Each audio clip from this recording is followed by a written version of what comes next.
Oke, mari kita berdoa, kita mohon pimpinan Tuhan. Di dalam kita akan belajar bersama firman Tuhan. Bapa yang di surga, kami datang kepada Tuhan karena kami menyadari kami orang-orang berdosa yang tidak layak. Namun Tuhan berbelas kasihan kepada kami. Tuhan memberikan kepada kami hak istimewa untuk kami boleh menjadi anak-anak Tuhan. Kami boleh juga mendengar firman Tuhan. Saat ini kami boleh bersama-sama beribadah, semua karena kasih karunia Tuhan. Berikan kepada kami ya Tuhan hikmat dan bijaksana surgawi untuk kami belajar menerapkan firman Tuhan dalam kehidupan secara nyata sesuai dengan maksud firman Tuhan itu sendiri. Kami serahkan ya Tuhan dari awal sampai akhir akan ibadah ini. Tuhan memberkati dan Tuhan hadir di tengah-tengah kami, karena tanpa Tuhan yang hadir, tanpa Tuhan yang bekerja, semua hanya sia-sia belaka. Kami serahkan doa kami dalam nama Tuhan kami Yesus Kristus, Tuhan dan Juru Selamat kami yang hidup. Amin. Ya, tema khotbah saya hari ini adalah kesalehan yang membawa maut. Ya, kesalehan yang membawa maut. Tolong bisa diketik, karena saya tadi minta bagian Ovi sudah bisa mengetik apa yang saya tampilkan. Ya, kesalehan yang membawa maut. Nah, saudara-saudara, kita seringkali dengar bahwa ada dosa yang mendatangkan maut. Ada dosa yang tidak mendatangkan maut. Nah, itu kita bisa lihat mari kita buka Alkitab.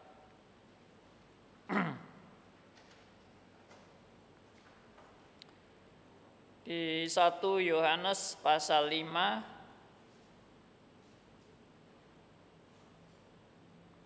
ayat 16 dan 17. 1 Yohanes 5 ayat 16 dan 17.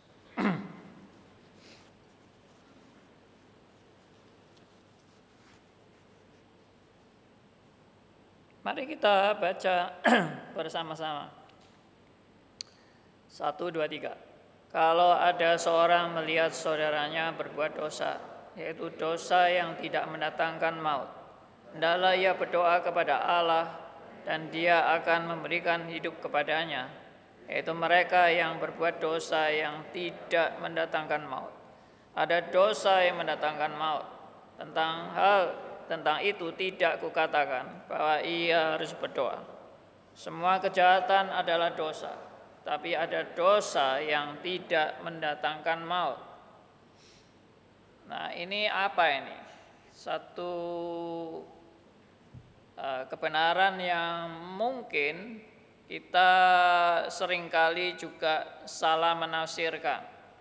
Apa dosa yang mendatangkan maut dan apa dosa yang tidak mendatangkan maut. Nah, bagi yang sudah pernah ikut katekisasi, ya saya yakin pasti tahu ya jawabannya. Tapi seringkali yang dimaksud dosa di sini adalah hal-hal mengenai ya yang ditulis di Alkitab juga, yaitu kedagingan. Nah, kalau kita mau lihat di Alkitab daftar kedagingan, yang dimaksud kedagingan itu adalah hawa nafsu kedagingan. Ya, hawa nafsu kedagingan itu ya misalnya perzinahan, ya, lalu pembunuhan, ya, lalu ya macam-macam lah dosa-dosa yang semuanya tertulis dan merupakan suatu kejahatan. Manusia seringkali menerjemahkan dosa itu adalah hal-hal mengenai yang didaftarkan dalam Alkitab seperti kedagingan itu, ya, entah tadi perzinahan, entah mungkin pembunuhan, entah mungkin pencurian, ya segala macam daftar dosa lah. Itu yang seringkali dipaparkan dalam Alkitab.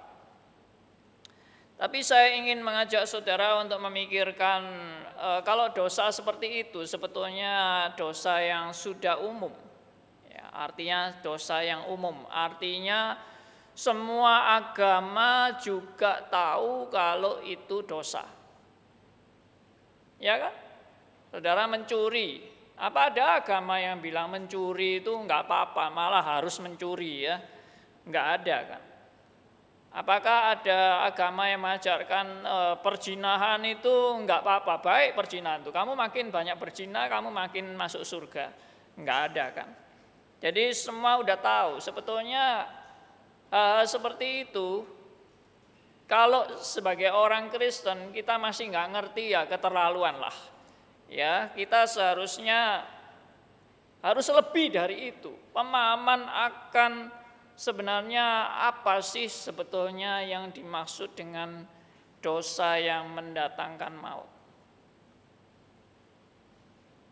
Apakah, sekarang pertanyaan begini, apakah ada benar-benar saudara berbuat dosa yang bisa membawa saudara kepada maut? Ya, saya pernah membaca bukunya Billy Graham, 7 dosa maut. Ya. Nah, bagaimana menghindarkan 7 dosa maut ini? Ya, itu dibuat daftarnya 7 dosa maut. Nah, bagaimana menghindarkan? Berarti kalau bagaimana menghindarkan, ya berarti ada dosa yang bisa membuat saya sampai kepada maut. Tapi yang kembali lagi menjadi pertanyaan adalah apakah dosa yang benar-benar bisa membawa saudara kepada maut?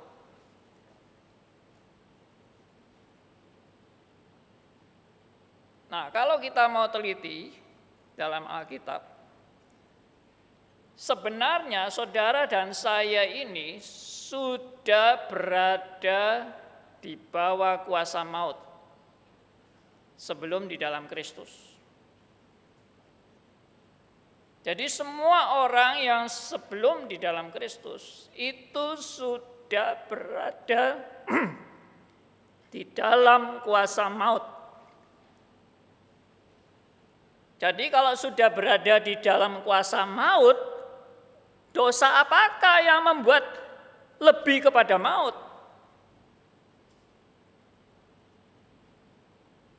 Coba kita lihat Roma 5 ayat 12. Ini ayat yang sudah sangat terkenal sekali.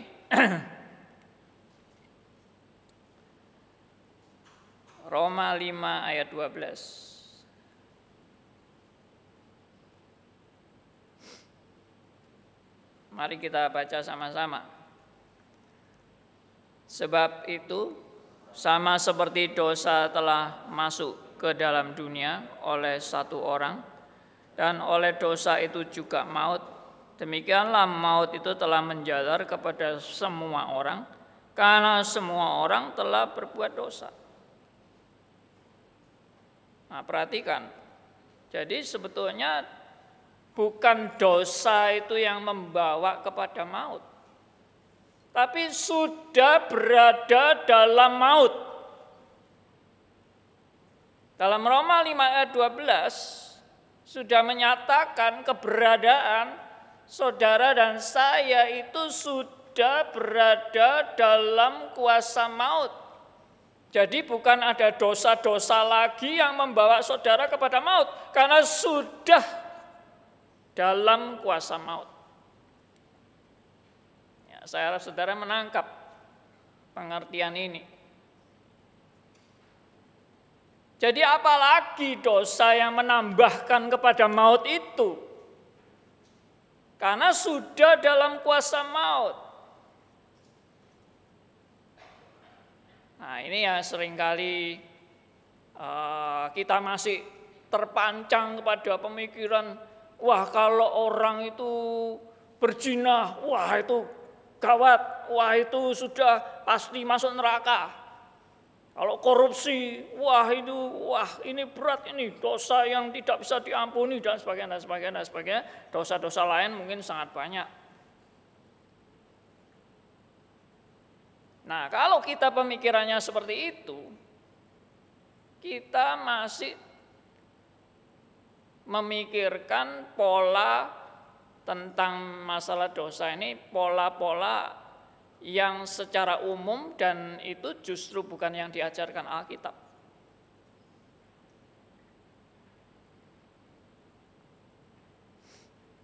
Nah, kalau begitu, apa yang dimaksud dengan dosa yang mendatangkan maut dan dosa yang tidak mendatangkan maut?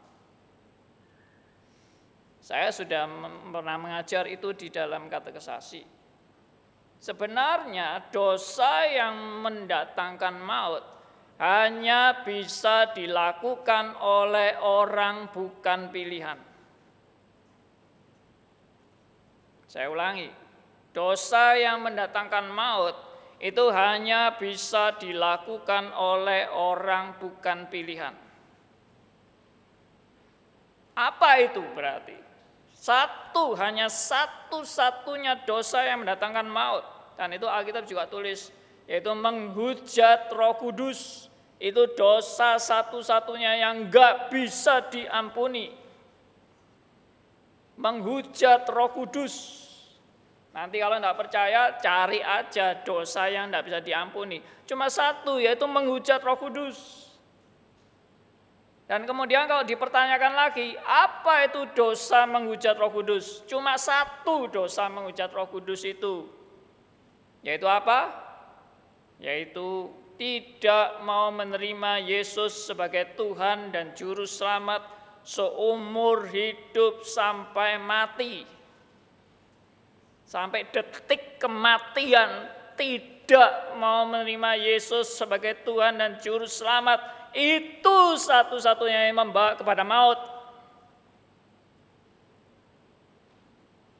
Saya bukan lalu mengatakan, oh dosa lain enggak masalah. Mari kita berbuat dosa semuanya.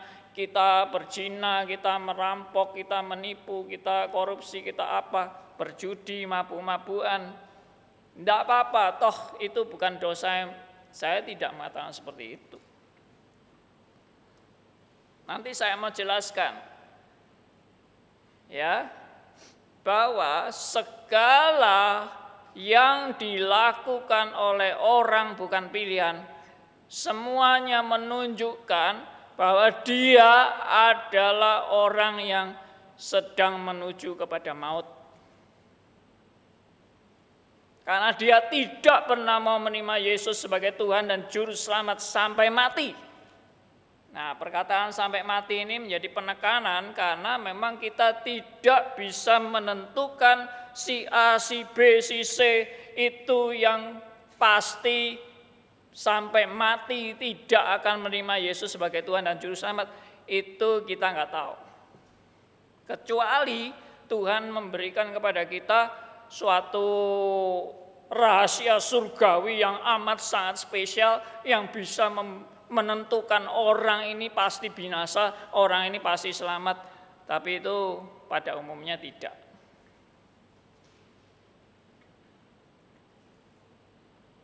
Nah, sekarang sebaliknya. Sebaliknya, bagaimana dosa yang tidak mendatangkan maut? Dosa yang tidak mendatangkan maut adalah dosa yang hanya dilakukan bagi orang pilihan. Dilakukan oleh orang pilihan. Apapun dosanya, Tapi kalau dia orang pilihan, dosanya itu tidak pernah mendatangkan maut. Jadi saya mempertanyakan, ada 7 dosa yang mendatangkan maut. Apa ada dosa yang mendatangkan maut bagi orang pilihan? Saya jawab, no, tidak ada. Dan ini seringkali juga ditanyakan di katekisasi, Pak, bagaimana kalau orang pilihan ini berzina, sampai suatu saat terakhir dia berzina langsung mati. Dia masuk surga apa enggak? Nah, seringkali pertanyaannya kan gitu. Ya, saya jawab dengan ringan. Saya tidak mempersoalkan dia berzina apa enggak. Saya cuma mempertanyakan dia orang pilihan atau enggak. Dia anak Tuhan sejati atau enggak. Dia benar-benar mengalami pertobatan, kelahiran baru atau tidak. Kalau dia anak Tuhan sejati, saya percaya dia pasti diselamatkan. Loh, kalau berzina 100 kali bagaimana? Saya tidak ngurusi perzinaan mau berapa kali, I don't know. Saya cuma mau bertanya tadi, dia anak Tuhan sejati atau enggak? Nah, nanti dulu saya tidak pernah membenarkan orang berzina 1000 kali, 100 kali. Saya tidak mengatakan itu benar atau salah. Saya cuma tadi mempersoalkan dia anak Tuhan yang sejati atau tidak. Sekali lagi, anak Tuhan sejati atau tidak itu tidak dipengaruhi oleh perbuatan. Nah, perhatikan di sini. Kalau saudara konsisten dengan pengajaran iman Kristen, Anda orang pilihan atau bukan tidak dipengaruhi oleh perbuatan Anda. Karena Anda kalau sudah mengatakan bahwa saya orang pilihan atau tidak itu dipengaruhi oleh perbuatan, berarti perbuatan ada andil dalam keselamatan. Ya kan? Nah, inilah ketidakkonsistenan salah satu topik yang sekarang saya lagi bahas di Radio RMC, yaitu Arminianism vs Calvinism. Ya, seringkali orang masih membela Arminianism, katanya Arminianism itu tidak mementingkan perbuatan, tapi juga mementingkan anugerah. Saya bilang, ya, awalnya yes. Arminianism sangat mementingkan anugerah pada awalnya. Perhatikan, kalau saudara nggak meneliti dengan baik, saudara pun akan terjebak. Kenapa saya katakan pada awalnya Arminianism menekankan anugerah? Karena Arminianism juga mengajarkan Yesus Kristus mati buat orang-orang berdosa itu semata-mata anugerah Allah. Tidak ada bagian perbuatan baik manusia di situ. Oke, saya aminkan bahwa memang Arminianism menekankan anugerah, tapi pada awalnya. Berikutnya ajarannya adalah, tapi setelah kamu menerima anugerah, kalau kamu tidak menjaga baik-baik, dan kalau kamu tidak setia mengikut Tuhan, kamu akan kehilangan keselamatanmu. Berarti dengan kata lain, kalau ajarannya keselamatan itu bisa hilang, maka perbuatan mempengaruhi keselamatan. Kalau perbuatan mempengaruhi keselamatan, saya berani menegaskan itu bukan ajaran iman Kristen dan itu bukan ajaran Alkitab. Jadi saya juga berani menegaskan Arminianism itu tidak alkitabiah.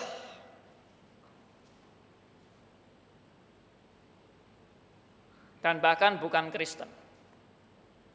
Mungkin terlalu keras saya mengatakan ini. Tapi sekali lagi sebetulnya orang selamat atau enggak selamat bukan karena Arminian atau Reform. Ini banyak orang bingung di sini. Pak, tapi kan doktrin tidak menyelamatkan toh Pak. Ya benar, saya bilang doktrin tidak pernah menyelamatkan. Tidak ada ajaran Reform mengatakan doktrin menyelamatkan, itu tidak ada. Tapi ada tapinya. Orang yang sudah diselamatkan oleh Allah itu akan dibimbing oleh Roh Kudus untuk mengerti ajaran-ajaran yang makin lama makin mendekati kitab suci. Tidak mungkin pimpinan Roh Kudus itu mengajarkan anak-anak Tuhan makin lama makin jauh dari kitab suci, itu tidak mungkin. Betul enggak? Saya dipimpin Roh Kudus, tapi tambah lama tambah ngawur, ajarannya tambah sesat, tambah bidat, itu katanya Roh Kudus. Tidak mungkin. Jadi bagaimana sekarang? Kembali lagi ke tadi. Jadi dosa yang tidak mendatangkan maut, saya katakan tadi, hanya bisa dilakukan oleh orang pilihan. Karena apapun yang dia lakukan itu tidak pernah mendatangkan dia kepada maut, karena memang dia sudah orang pilihan. Kalau bukan orang pilihan, apapun yang dilakukan itu semuanya memang membawa dia menuju kepada maut. Karena dia memang seluruh hidupnya tidak pernah mau menerima Yesus sebagai Tuhan dan Juru Selamat. Dalam hal ini saya tidak mau menyebut nama si A, si B, si C. I don't know mengenai si A, si B, si C. Loh Pak, kalau itu orang si A itu bagaimana Pak? Matinya itu begini. Dia ini masih beragama lain, dia belum Kristen. I don't know. Kenapa I don't know? Biarpun dia Kristen, biarpun dia Islam, biarpun dia Buddha, kalau mati, apakah pasti masuk surga, apakah pasti masuk neraka? I don't know. Loh, Bapak berarti mengajarkan orang bukan Kristen bisa masuk surga. Nanti dulu, saya tidak mengatakan begitu. Tapi yang saya katakan adalah kita tahu orang itu selamat, benar-benar selamat atau tidak selamat, itu kita nggak bisa memastikan 100%. Kalau dia mati secara agama bukan Kristen bagaimana? Juga tidak bisa dipastikan 100%. Ya, saya bukan mengatakan bahwa orang beragama lain bisa selamat, enggak. Tapi kalau dia misalnya beragama lain, dia masih berpredikat agama lain, lalu mau mati, pada detik-detik mau mati, kurang 30 detik, dia tiba-tiba teringat ada orang yang mengabarkan Injil dan menantang dia untuk terima Yesus. Waktu itu dia menolak. 30 detik sebelum dia mati, dia bilang, oh Tuhan Yesus, aku datang kepadamu, aku menerima Engkau sebagai Tuhan dan Juru Selamatku. Amin. Tik, mati. Bagaimana kalau begitu? Dia predikatnya masih orang agama lain. Tidak pernah ngomong sama orang lain kalau dia bertobat, tidak pernah ngomong sama pendeta kalau dia mau terima Yesus. Dia cuma dalam hati ngomong itu. Apakah kita memastikan dia pasti masuk neraka? Tidak bisa memastikan. Saya bukan mengatakan ada orang selamat di luar Tuhan Yesus. No. Penjahat yang di samping Tuhan Yesus, yang disalib di samping Tuhan Yesus, itu kalau tidak dicatat di Alkitab, kita bilang semua penjahat di samping Tuhan Yesus pasti masuk neraka.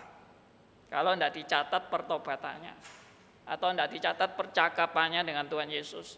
Ternyata Alkitab mencatat bahwa ada percakapan sebelum penjahat ini mati, dan sebelum Tuhan Yesus mati ada percakapan, dan Tuhan Yesus mengatakan yang jelas kepada penjahat ini, pada hari ini juga engkau bersama-sama dengan aku di Firdaus. Kalau itu kata-kata itu enggak ada di Alkitab, ya sudah, enggak ada yang percaya bahwa ada penjahat masuk surga. Hanya karena tercatat saja, lalu kita yakin ada penjahat. Penjahat ini juga belum dibaptis, belum ngaku dosa sama pendeta-pendeta, ya, atau para rasul, ya, tidak sempat untuk melayani, nggak sempat apa-apa. Dia disalib dengan predikat penjahat. Nah ini. Nah sekarang saya mau menginjak kepada hal yang lebih dalam lagi dari ini. Yaitu yang tadi saya bilang. Sebenarnya kan tidak ada dosa yang bisa dilakukan oleh orang percaya yang mendatangkan maut. Itu tidak ada. Lalu ada orang bilang, wah kalau begitu khotbah Pak Andi Halim ini bahaya. Bisa membuat orang yang sudah merasa pilihan, wah berbuat dosa aja karena memang tidak ada dosa yang mendatangkan maut. Ya mari kita berbuat dosa terus. Nah ini ngawur lagi. Ya, banyak orang-orang yang logikanya masih belum biblical logic, belum diperbarui cara berpikirnya, sehingga bolak-balik ke sana lagi, bolak-balik ke perbuatan lagi. Saya menegaskan, kalau dia memang orang pilihan, kita tidak usah khawatir. Tidak usah khawatirnya bagaimana? Tidak usah khawatir karena orang pilihan itu pasti dipimpin oleh Roh Kudus. Dia sudah dijamin bahwa dia adalah orang yang dalam genggaman tangan Tuhan. Dia sebagai domba yang digembalakan oleh gembala yang baik. Dan gembala yang baik itu yang menjamin hidupnya dia. Nah, saudara-saudara, jadi jaminannya itu bukan terletak bagaimana dia berbuat, tapi jaminannya terletak kepada gembala yang baik yang memelihara domba-dombanya. Itu jaminannya. Saya yakin kalau dia anak Tuhan yang sejati, dia berbuat ini, berbuat itu yang tidak berkenan kepada Allah, Roh Kudus tidak pernah tinggal diam. Roh Kudus pasti menegur, mengingatkan, bahkan menghajar, memukul. Itu pun karena kasih Allah. Orang kalau dididik, dihajar, dipukul oleh Tuhan itu bukan karena Tuhan membenci dia, tapi justru karena Tuhan mengasihi dia. Tuhan mengingatkan dia. Tuhan menegur dia, Tuhan mengoreksi dia. Jadi tidak ada orang Kristen lalu, "Ore, aku sudah di dalam Tuhan, dosa apapun tidak akan membawa aku kepada maut. Aku akan berbuat dosa sembarangan sejak saat ini." Itu justru bukan pikiran anak Tuhan. Pikiran anak Tuhan adalah, aku bersyukur, aku orang berdosa yang tidak layak ini. Tuhan mau berbelas kasihan menyelamatkan aku. Aku mau berbuat yang terbaik dalam hidupku sebagai ucapan syukur bagi kemuliaan Allah. Itulah pikiran orang percaya. Dan pikiran orang percaya yang sudah diubahkan terus-menerus oleh Roh Kudus, tidak akan pernah berpikir, aku akan terus-menerus menikmati dosaku karena toh aku masuk surga. Tidak akan berpikir begitu. Tapi dia akan berpikir bagaimana dia akan berbuat sebagai suatu ucapan syukur bagi kemuliaan Allah, berbuat yang terbaik untuk kemuliaan Tuhan. Ya. Nah, sekarang mengenai kesalehan. Memang pada umumnya semua agama mengajarkan kesalehan. Dan kesalehan itu tadi saya bilang seringkali sudah menjadi syarat untuk orang masuk surga.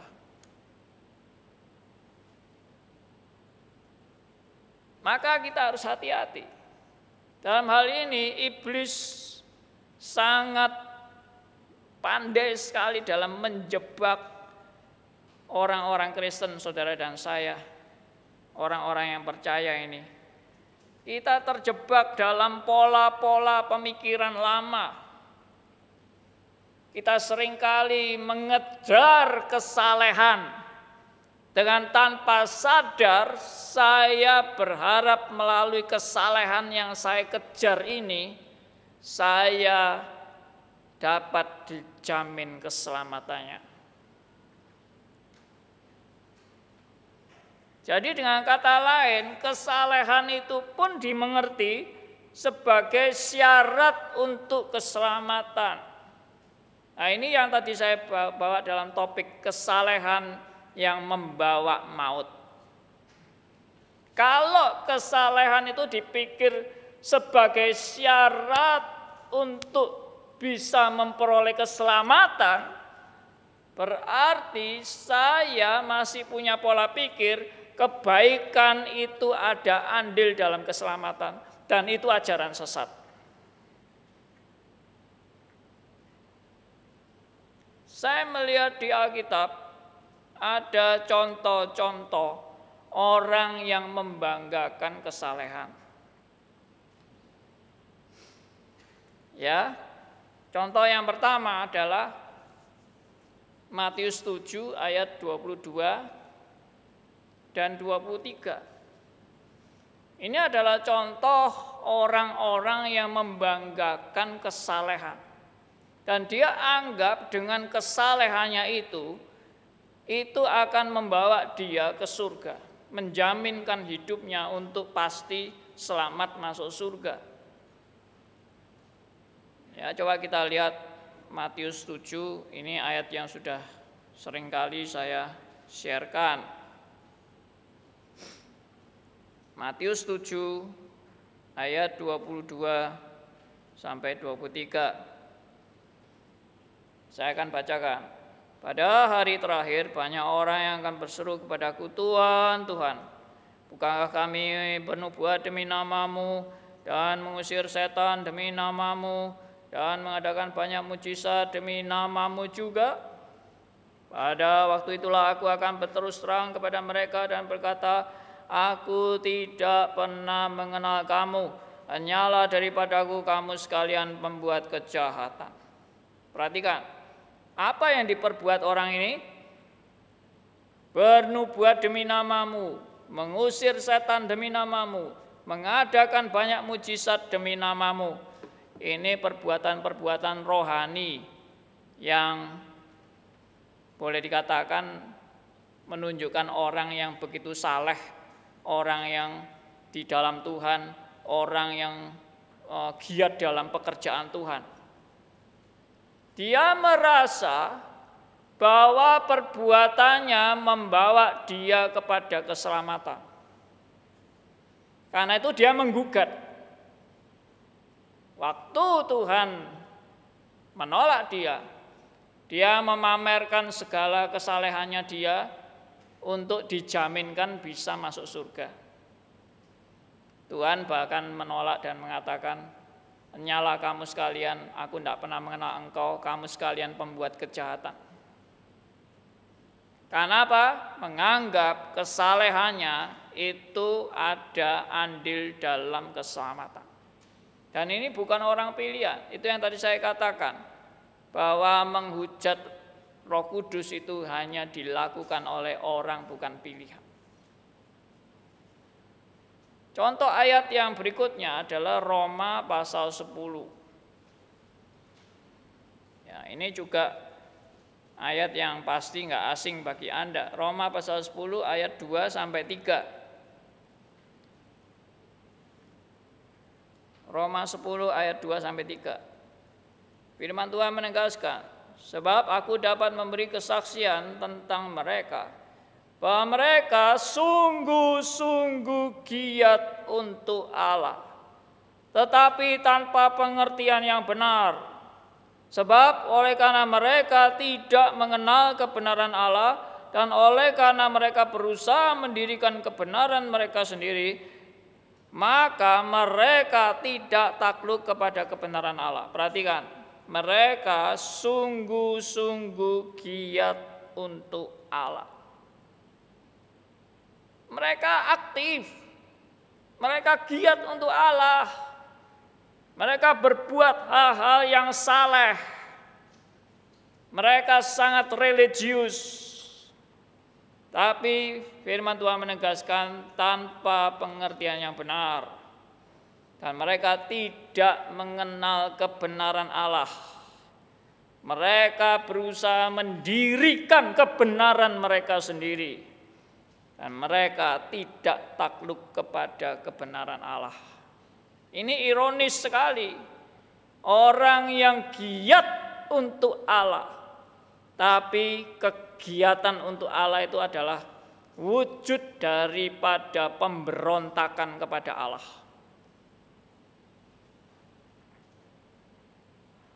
Kesalehan bisa justru menunjukkan bahwa ini wujud daripada orang yang sedang menuju kepada maut.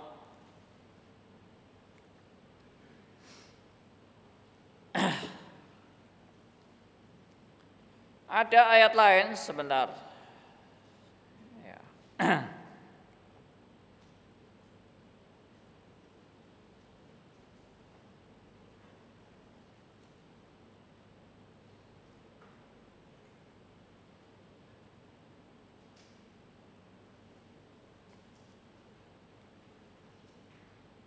Lukas pasal 18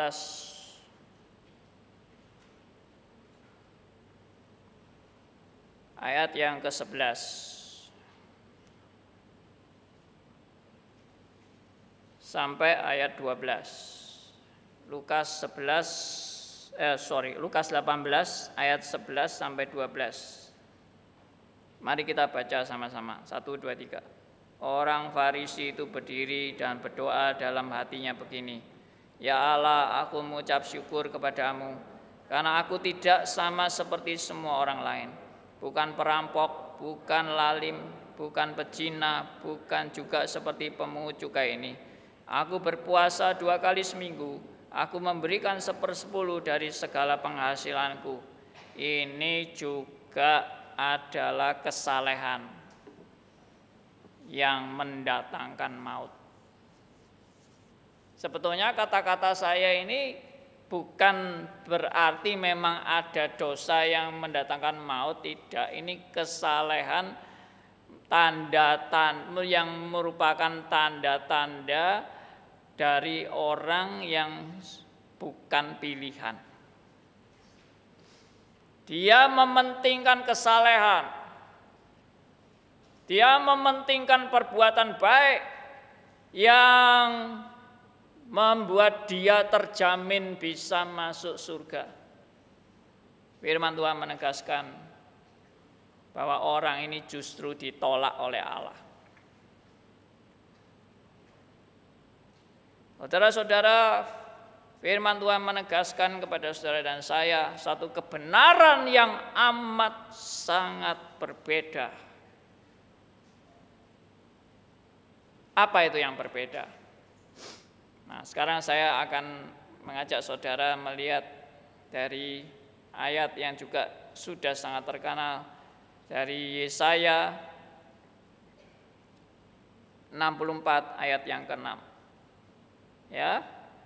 Ini semua adalah ayat-ayat basic yang saya sudah ajarkan, sering ajarkan kepada Anda. Yesaya 64 ayat 6.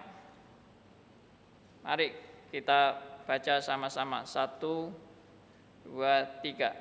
Demikianlah kami sekalian seperti seorang najis, dan segala kesalahan kami seperti kain kotor.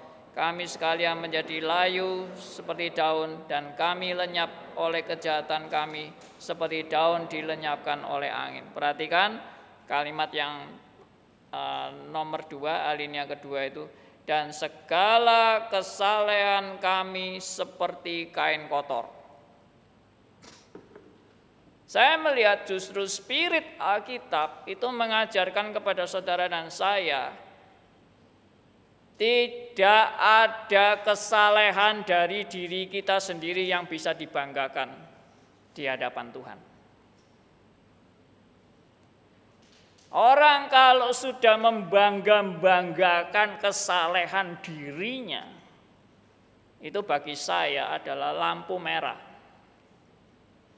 Karena Alkitab justru mau mengajarkan kepada Anda dan saya, kesalehan dari diri kita sendiri itu seperti kain kotor di hadapan Allah. Apa yang Anda mau banggakan di hadapan Tuhan? Apa yang Anda mau sombongkan di hadapan Allah? Kalau saudara sudah aktif, terlibat ini, terlibat itu, waduh, ya sangat berjasa, sangat luar biasa. Hati-hati, kita bisa tergoda. Siapa aku?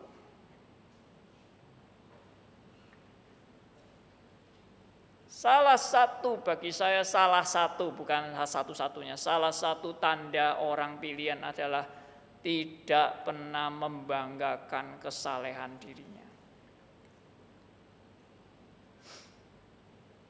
Ya, coba kita lihat ayat sebentar dari Matius.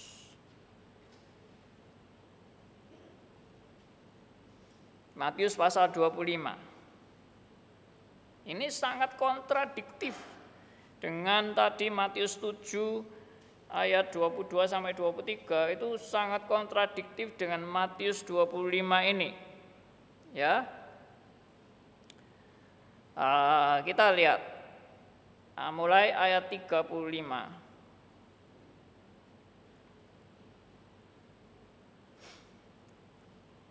Sampai ayat 40. 35 sampai 40. Saya akan bacakan. Ini tentang akhir zaman, keadaan akhir zaman ya. Nah, saya bacakan mulai ayat 35. Sebab ketika aku lapar, kamu memberi aku makan. Ketika aku haus, kamu memberi aku minum. Ketika aku seorang asing, kamu memberi aku tumpangan. Ketika aku telanjang, kamu memberi aku pakaian. Ketika aku sakit, kamu melawat aku. Ketika aku di dalam penjara, kamu mengunjungi aku. Maka, perhatikan ini ayat 37. Maka orang-orang benar itu akan menjawab dia, katanya, Tuhan, bila manakah kami melihat engkau lapar dan kami memberi engkau makan, atau haus dan kami memberi engkau minum? Bila manakah kami melihat engkau sebagai orang asing dan kami memberi engkau tumpangan, atau telanjang dan kami memberi engkau pakaian? Bila manakah kami melihat engkau sakit atau dalam penjara dan kami mengunjungi engkau? Ya, sampai di sini dulu. Ayat ini menunjukkan apa? Ayat ini menunjukkan orang ini tidak pernah merasa dirinya berbuat baik. Betul nggak? Kapan? Aku berbuat baiknya itu kapan, Tuhan? Artinya berbuat baik itu bukan untuk dipamerkan, saudara. Saya melihat satu ciri khas lain dari orang pilihan adalah dia berbuat baik dan dia tidak merasa perbuatan baiknya itu sebagai andil untuk bisa membawa dia kepada keselamatan. Gak pernah.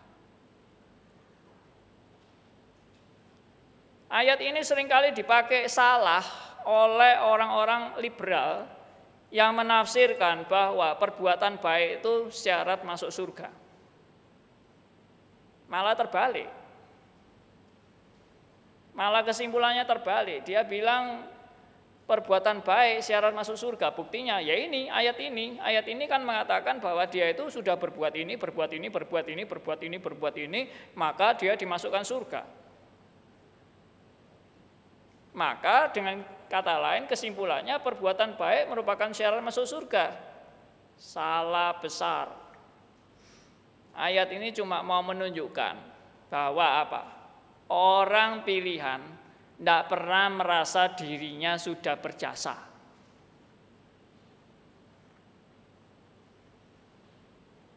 Jadi kalau orang sudah berjasa, merasa berjasa ini, berjasa itu, aku ini, aku itu, hati-hati, lampu merah.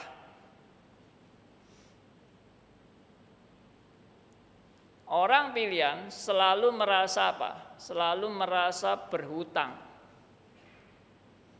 Aku belum ini, aku belum itu. Bukan aku sudah ini, aku sudah itu. Aku masih belum ini, masih belum itu. Banyak hal hutangku belum terbayarkan. Itu orang pilihan.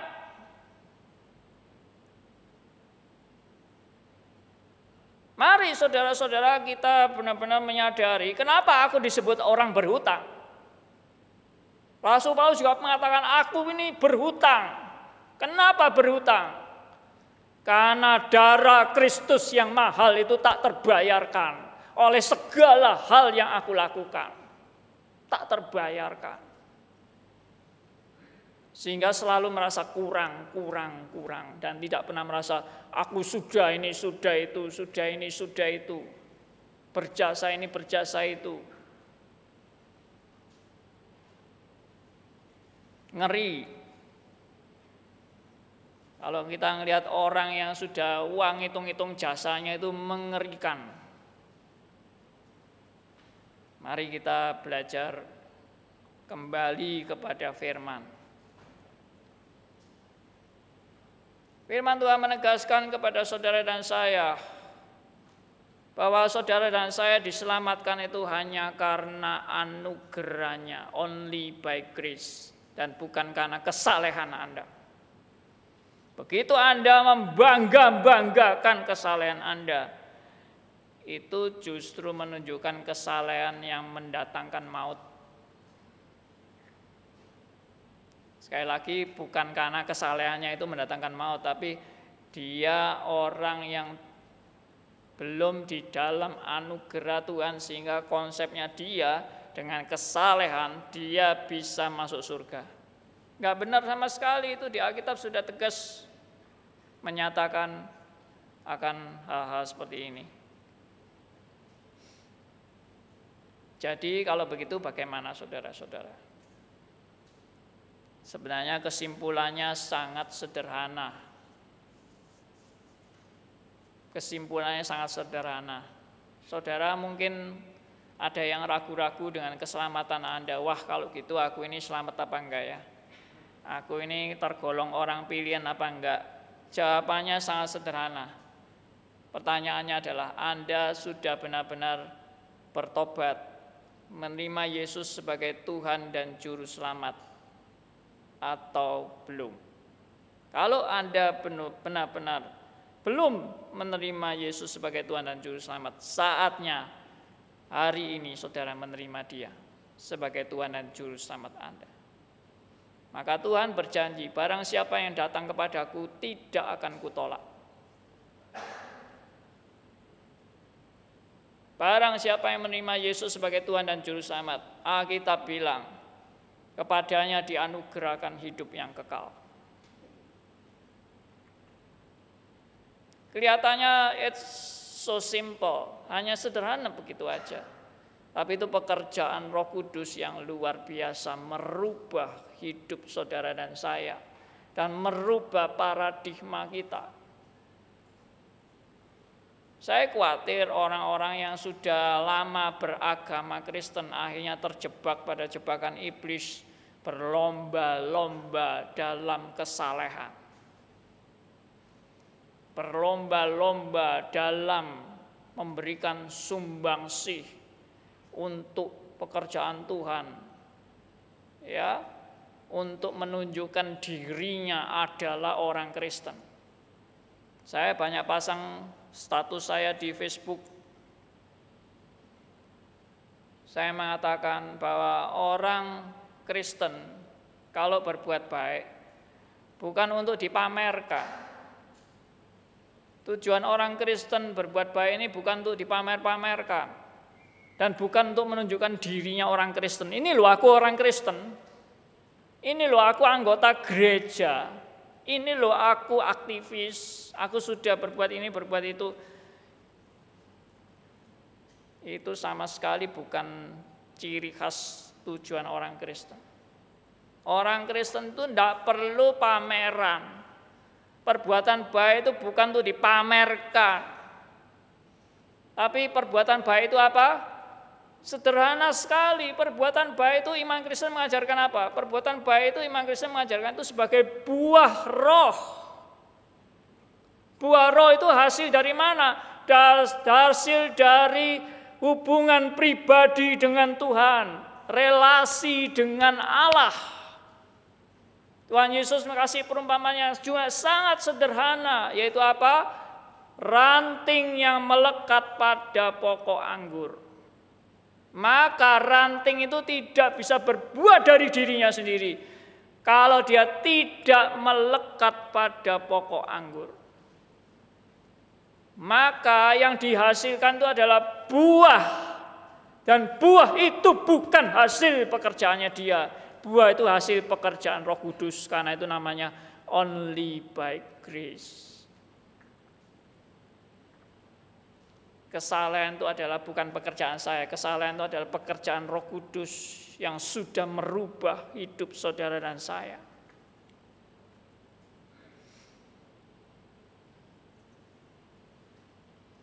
Puji Tuhan. Kalau Tuhan memberikan pengertian-pengertian tentang kesalehan yang benar. Saya membaca bukunya John Calvin. Dan beliau mengatakan, kesalehan adalah kesadaran seseorang bahwa dirinya tidak layak di hadapan Allah.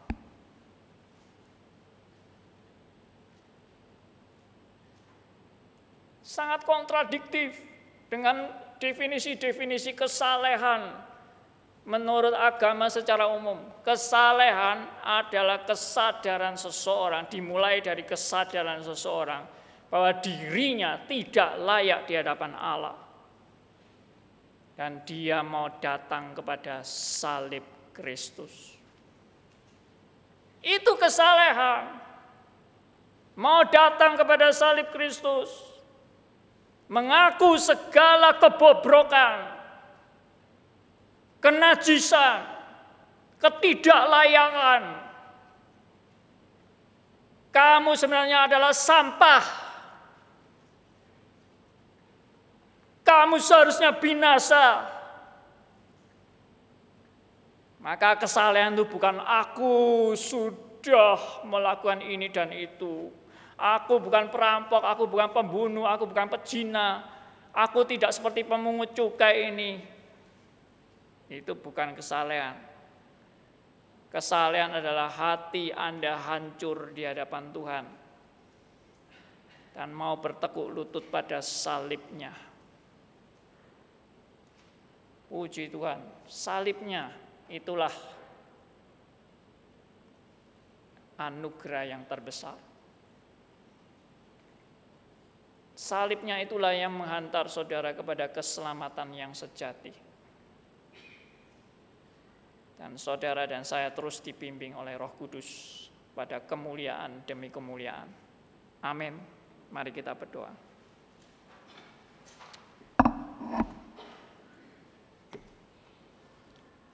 Bapa yang di surga, kami datang kepada Tuhan. Karena Tuhan yang memanggil kami, Tuhan yang menyadarkan kami, dan Tuhan yang menginsyafkan kami. supaya kami tidak berjalan di jalan yang sesat. Supaya kami menyadari bahwa hidup itu hanya semata-mata karena anugerah Tuhan, bukan karena kebaikan kami. Kalau kami menjadi seperti sekarang ini, itu juga semua karena kasih karunia Tuhan. Terima kasih Tuhan, kami serahkan seluruh firman yang sudah diberitakan. Tuhan yang menyempurnakan dalam hidup kami masing-masing secara pribadi. Karena kami percaya kami sebagai anak Tuhan, Roh Kudus terus akan membimbing kami hari demi hari, supaya kami makin dekat dengan firman-Mu. Kami serahkan doa kami serahkan hidup kami dalam nama Tuhan kami Yesus Kristus, Tuhan dan Juru Selamat kami yang hidup. Amin.